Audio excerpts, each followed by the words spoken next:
All right, guys, welcome to the channel. Welcome back to the channel. If you are a returning viewer, Sanch here, and welcome back to another episode of Bodybuilding News Today. Now, we actually have quite a bit of stories to get through, a lot of contest prep update videos and posts from the 2020 IFBB Mr. Olympia that is 2 days away. So if you're interested, make sure you stay tuned. Let's go ahead and start off right off the bat. If you guys have not heard, if you guys live under a rock, Rolly Winkler will not be in this year's 2020 Mr. Olympia. He did test positive for the illness when he was at the international airport in Istanbul. And yes, I did say it right this time, Istanbul. So apologies. So if you did not know, Rolly Winkler is out of the Mr. Olympia. So real quick, let's run through the lineup of who is qualified and who is actually going to be there at this year's Mr. Olympia. Now, William Bonac will, Rafael Brandeo will not, Max Charles will, Hadi Choopan has announced that he is in the United States, so he will. Brandon Curry is in. Nathan Diasha is not in. He has opted out of competing. And Big Ramy is going to be there with his special invitation. He is in Orlando currently. Regan Grimes will be there. Phil Heath will be there. James Hollingshead, I said it right. James Hollingshead will not be at this year's Mr. Olympia. He has opted to focus on the off season and bring the best package that he can bring to the 2021 Mr. Olympia. Dexter Jackson will be there. This is potentially going to be his last IFBB Pro competition, or at least his last Mr. Olympia is what he's been saying. Hunter Labrada will be there for his IFBB Mr. Olympia Pro debut at the Mr. Olympia. He recently won. He recently qualified and also became a pro this year, so this will be his pro debut at the Olympia. And apologies, but Sang Chul Lee from South Korea, from what I know, he will be there. And Cedric McMillan will not be there with his hand injury. Juan Morel will, Lukas Osladil will, Justin Rodriguez will, Antoine Valiant will, Ian Valier will, Akeem Williams will be there, and Rolly Winkler will not be there. So that is a quick run through the lineup, but let's go ahead and get into the stories today. We have quite a bit of some good ones. Recently, Brandon Curry posted a side relaxed pose on his Instagram showing off exactly what he has going for him in the terms of conditioning and fullness leading into this year's Mr. Olympia, the 2020 Mr. Olympia, exactly 2 days out from the Orlando Mr. Olympia. I am very excited. This is actually a fantastic physique update for Brandon.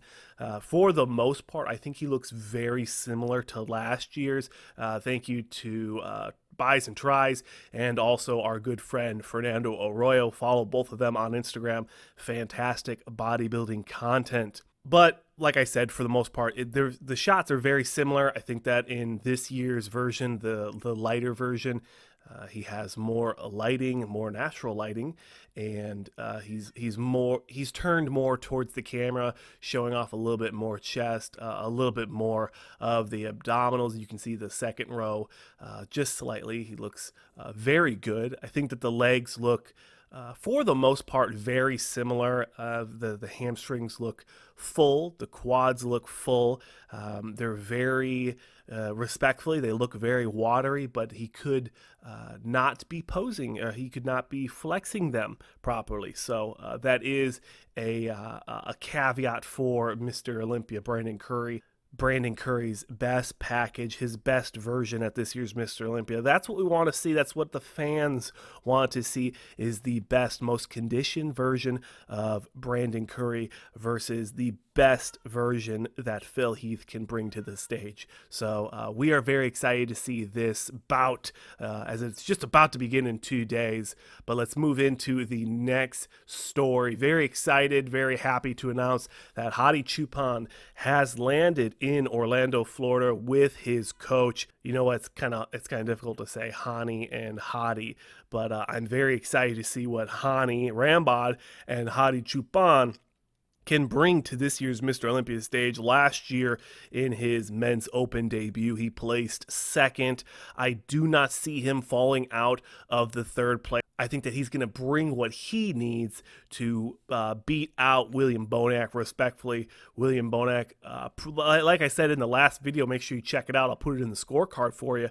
He has proven year after year at the Arnold Classic and the Mr. Olympia that he is a top-tier creme de la creme of IFBB pros. So do not count William Bonac out of the equation, but I do think that Hadi Choopan is going to bring what he needs again to beat out William Bonac, and it's really going to come down to what level of conditioning Brandon Curry and Phil Heath will bring to the Mr. Olympia. But seeing what Brandon is posing right now, I think that that is going to be enough to beat out Hadi. Structurally, aesthetically, Brandon Curry is more aesthetically pleasing than Hadi Choopan, in my opinion. Of course, I'd love to hear your guys' opinions. I'm just here reporting the facts and sharing my opinion, but I'm not trying to make your opinion for you. So please let me know in the comment sections below. Do you think Hadi has a chance to potentially beat out Phil Heath and Brandon Curry? I don't see it out of the realm of possibility. It really comes down to what the judges are going to be looking for. Are they going to be looking for conditioning, or are they going to be looking for fullness and size? Now, obviously, the athletes are going to adjust to what the judges are looking for. From prejudging to finals, they'll have over 24 hours to either carb up or deplete to bring that most desired package to the stage for finals. So always keep that in mind, that what you see at prejudging is not always what you're going to see at finals, and that's why they have separate scorecards, and then they bring it together for a final score. Moving into the next story, I'm very excited for Hadi, but Justin Rodriguez has been posting some fantastic content, looking very big. Some of the best shoulder width in the IFBB, in my opinion. Very conditioned. That's what I'm hoping to see.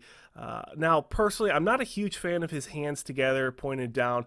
It looks fantastic for him, but I just wonder if potentially he could look just a little bit more round, a little bit more crazy, doing a different variation of a most muscular. That's just my opinion, but he does look fantastic. I do hope to see him crack into the top 10, but like I said in all these videos, this top 10 is going to be brutal. So if Justin can bring what he needs to bring to crack into this top 10, I will be very impressed. Another quick update. I want to knock through as many as we can in this video, and then later today I'll finish off with the rest of the IFBB pros that are qualified for the Mr. Olympia. There's only a few left I haven't talked about yet, but Maxx Charles, a quick update. He has not posted since, let me check the date on this, I believe it's November 30th. It is November 30th. He has not posted a physique update since November 30th. Only about 2,000 people have seen this post, so I do not expect that really any of you have seen his most recent physique updates. He looks fantastic. The one criticism I'm going to give you is his legs look very watery, but of course that is 3 weeks out, and he's probably not even flexing them to the best of his ability. One, he's wearing socks. He's not going to get as much traction to the ground. And two, it looks like he's mostly focusing on his abs and triceps.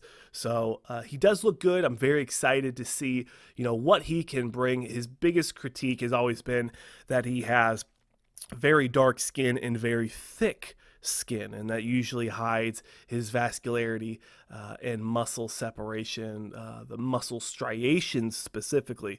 That's what people have been saying, is that his thick skin hides the striations in his delts and in his chest, which makes him look like he's not conditioned, when actually he's probably one of the best conditioned on stage. And that's what the judges are telling us. When the judges see these guys, these professional level athletes in person on the stage with the stage lighting, they're telling us that these guys look 10 times better than what we're seeing in the footage. And that seems to be a continuing feature, a continuing conversation as we go through these years. Is year after year you have camera and photography lighting that is going to be complementary to a live stream for a pay-per-view that's going to be making more money?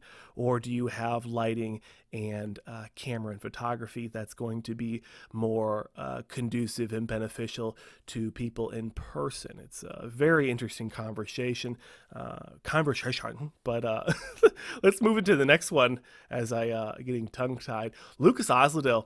Looking very good, not posting a crazy amount of content, but he does look like he's ready to step on stage here. The real question is, with Lukas Osladil being 10 days out from this year's 2020 Mr. Olympia, where do you see Lukas Osladil placing? He is by far one of the more freaky bodybuilders, not so much aesthetically pleasing, but just a pure mass monster packed into a very small frame. Probably some of the best legs, definitely the best glutes in the IFBB. But the question is, will that help him with the rest of his body? Is it going to bring a package that the judges will reward with a top 10 placing? That is my question to you. Let's move into the second to last story here. We have Regan Grimes. I know if you guys watch some of the other bodybuilding news outlet channels, you have seen this post, you have seen this video of Regan Grimes doing some front double bicep work and some Arnold-esque side 3/4 turns posing. And I like what I'm seeing here. This is Regan Grimes. Everyone wants to see a very dialed in, including myself. Everyone wants to see a very dieted, a very shredded version of Regan Grimes, something like in his earlier years when he was smaller and brought a very, very conditioned package. If you guys want to check out my old video on Regan Grimes, it's a very good comparison of his older years versus his current years. And I'm not going to complain here. This is what Regan Grimes brings to the stage, and the judges reward this level of conditioning for Regan Grimes. So it is what it is. He looks like a top-tier IFBB pro. Debatably, if he could get into the top 10, I'm not sure. Like I've said, the top 10 is very heavy this year. I could see Regan Grimes placing 12th, maybe 11th. He's definitely going to probably be fighting for the 12th place position against our next competitor here, Juan Morel. We have not seen him on stage for a little bit, but he looks pretty conditioned, very full. It looks like he's still loading carbs, water, and sodium just 2 days out from the Mr. Olympia. Once he gets to Orlando, it looks like the plan is that he is going to really start depleting the water and the sodium, drying out and pushing the muscle towards the skin. So my cat wants to say something as well. But Juan looks really good. I love how he's able to hold a vacuum in most of his posing. It looks absolutely fantastic. So definitely expect to see him at the maybe 11th, 12th place finish. I'm not really sure. But I'd love to hear what you guys have to say about all these competitors. Where do you guys see everyone placing at the Mr. Olympia? Where do you see the top 8, the top 7, top 6? You know, what does it look like to you? I'd love to hear it in the comment sections below.